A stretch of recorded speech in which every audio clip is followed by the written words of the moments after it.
Assalamualaikum warahmatullahi wabarakatuh. Nama saya Nur Lailatul Mukaromah dari Prodi Teknik Informatika Pagi Universitas Bayangkara Surabaya. Semester 3. Di sini saya akan mengulas kembali mengenai mata kuliah Sistem Operasi Multimedia. Pada video ini saya akan membahas mengenai materi Contiguous Allocation. Apa itu contiguous allocation? Jadi contiguous yang berarti berdekatan, berurutan, maupun bersebelahan. Dan allocation yang berarti bersinambung ataupun pengalokasian. Seperti itu. Jadi contiguous allocation yaitu suatu penempatan setiap berkas pada satu himpunan blok yang berurutan di dalam disk. Jadi, contiguous allocation itu setiap filenya menempati sekumpulan blok yang contiguous atau sinambung pada disk. Jadi pada contiguous allocation ini, ketika ingin melakukan sebuah penyimpanan pada hard disk, itu harus diletakkan secara berurutan atau bersebelahan. Seperti itu. Nah, misal pada sebuah hard disk itu terdapat beberapa blok dan memiliki kapasitas masing-masing. Misal pada direktorinya ini terdapat beberapa file, di mana pada file A itu untuk penempatannya diletakkan pada blok nomor 0. Dan untuk kapasitas pada file A ini terlalu besar, sehingga pada file A ini akan terpecah, dan terpecahnya itu akan secara berurutan seperti ini. Dan ketika terpecah, dia akan menempati blok di sebelahnya yang kosong seperti itu. Dan untuk panjang dari direktorinya itu ada 0, 1, dan 2 seperti itu. Jadi pada contiguous allocation itu, ketika pada suatu file itu memiliki kapasitas yang besar, jadi pada blok ini akan terpecah, dan ketika terpecah dia akan menempati blok di sebelahnya, tidak bisa acak seperti itu.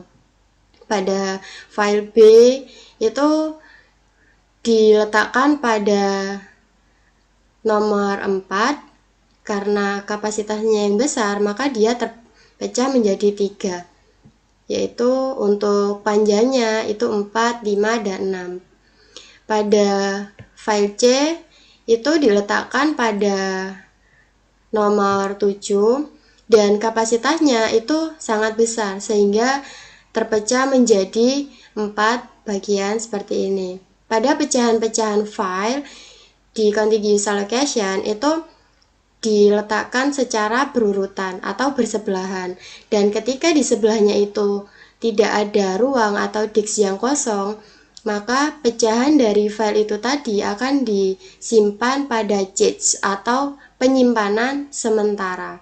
Dan ketika proses si usernya itu melakukan pemrosesan pada file itu tadi atau melakukan pemanggilan file itu tadi, maka file yang sudah dipanggil dan pada bloknya itu sudah kosong, maka file yang ada di cache tadi langsung dipindahkan ke blok sebelahnya yang kosong.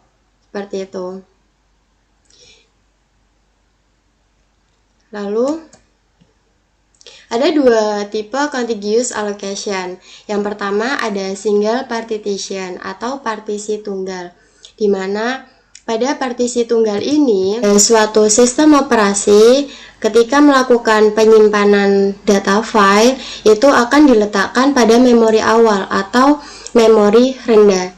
Dan ketika si user atau pengguna melakukan suatu pemrosesan, maka file tersebut akan dipindahkan ke memori yang tinggi terlebih dahulu. Seperti itu. Lalu yang kedua ada multi partition atau partisi banyak, di mana pada partisi banyak ini sistem operasi penyimpanan itu menyimpan informasi tentang memori yang kosong dan dialokasikan seperti itu. Jadi pada partisi banyak ini dia mengumpulkan terdapat banyaknya informasi-informasi yang ada pada disk memori tersebut. Pada single partition ini, deteksi dapat dilakukan dengan menggunakan register relokasi dan register limit. Maksudnya, pada alokasi ini, skema pada register relokasi ini digunakan untuk melindungi proses pengguna dari satu sama lain. Dan register relokasi ini berisi nilai alamat fisik terkecil, dan di setiap alamat logisnya itu harus kurang dari register bebasnya seperti ini. Jadi register relokasi itu bernilai dari alamat fisik yang paling kecil, dan untuk register limitnya itu jangkauan dari alamat logikanya. Alamat logikanya itu harus lebih kecil dari register limitnya. Lalu multi partition. Pada multi partition ini memori utama dibagi menjadi beberapa partisi yang berukuran tetap, di mana di setiap partisi hanya berisi satu prosesnya. Pada ruang kosong A, blok memiliki blok memori yang tersedia. Ruang kosong itu dengan berbagai ukuran tersebar pada memori. Prosesnya akan dialokasikan memori pada ruang kosong yang cukup besar untuk ditempatinya, sehingga OS akan mengelola informasi mengenai partisi yang dialokasikan dan partisi bebas atau ruang kosong. Lalu pada dua skema dalam multi partition allocation ini, itu yang pertama ada partisi fixed size atau MFT. Memori dibagi menjadi beberapa blok dengan ukuran tertentu yang seragam, dan setiap partisi berisi tepat satu proses. Digunakan oleh IBM OS 360 yang disebut Multiprogramming with a Fixed Number of Text atau MFT. Masalah yang muncul pada MFT itu sifat programnya itu dinamis atau alokasi dan dealokasi, dan memori yang teralokasi mungkin lebih besar dari memori yang diminta, sehingga mengakibatkan fragmentasi internal. Jadi pada partisi fixed size ini, memori itu dibagi menjadi beberapa blok dengan ukuran tertentu dan seragam. Lalu yang kedua, pada MFT OS akan menyimpan tabel yang berisi bagian memori yang tersedia dan yang digunakan. Mula-mula, semua memori tersedia untuk proses user sebagai satu blok besar atau large whole. Bila proses datang dan memerlukan memori, dicari whole yang cukup untuk proses tersebut. Bila ditemukan, memory manager akan mengalokasikan sejumlah memori yang dibutuhkan dan menyimpan sisanya untuk permintaan berikutnya. Jadi pada MFT OS ini pembagian memorinya itu sesuai dengan proses yang ada. Lalu untuk kinerja contiguous allocation ini, ketika mengakses data, metode ini hanya memerlukan satu kali akses untuk mendapatkan blok disk dan mengetahui alamatnya. Selanjutnya, dapat mengetahui alamat dari blok selanjutnya atau blok ke I secara langsung dan dengan cepat. Maksudnya, ketika seorang user atau pengguna ini melakukan suatu pemrosesan pada file di blok itu, maka si user ini cukup untuk mencari nama atau mencari file yang akan diproses, dan pada contiguous allocation ini akan secara cepat untuk merespon permintaan dari si usernya.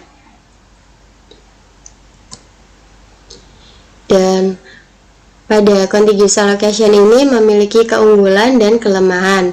Keunggulannya yaitu bersifat sederhana atau bentuknya itu sederhana, tidak akan terbentuk lubang-lubang atau rongga, memori bersebaran karena berurutan, proses dapat dieksekusi dengan cepat.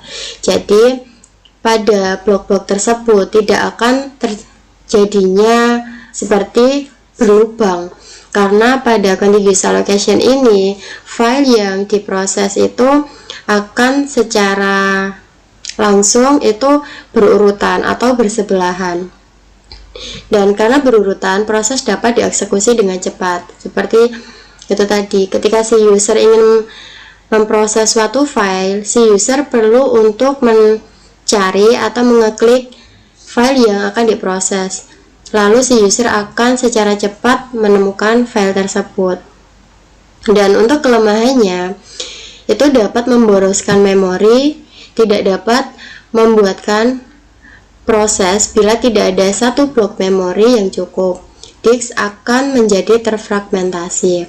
Jadi untuk contiguous allocation ini tuh dapat memboroskan memori, karena pada blok-blok yang ada di disk tersebut ketika sudah dilakukan pengisian file, blok tersebut akan secara langsung untuk kapasitasnya itu tidak dapat dirubah lagi, jadi sudah paten. Lalu ketika si user ini ingin melakukan penyimpanan file lagi, dan ketika file tersebut itu kapasitasnya itu lebih besar dari file sebelumnya, maka pada file tersebut itu tidak bisa dilakukan jika pada blok tersebut tidak ada yang kosong. Dan ketika ada yang kosong satupun, dan sisa-sisa file yang terpecah tadi itu akan disimpan pada cache atau penyimpanan yang sementara. Dan ketika si user melakukan pemrosesan dan terdapat ruang atau blok yang kosong, maka file yang tersimpan di cache tadi itu akan secara langsung menempati blok di sebelahnya, seperti itu. Dan disk akan menjadi terfragmentasi dan tidak dapat dikembangkan lagi karena sudah paten, seperti itu. Mungkin itu saja penjelasan dari saya mengenai materi contiguous allocation. Kurang lebihnya saya mohon maaf. Wassalamualaikum warahmatullahi wabarakatuh.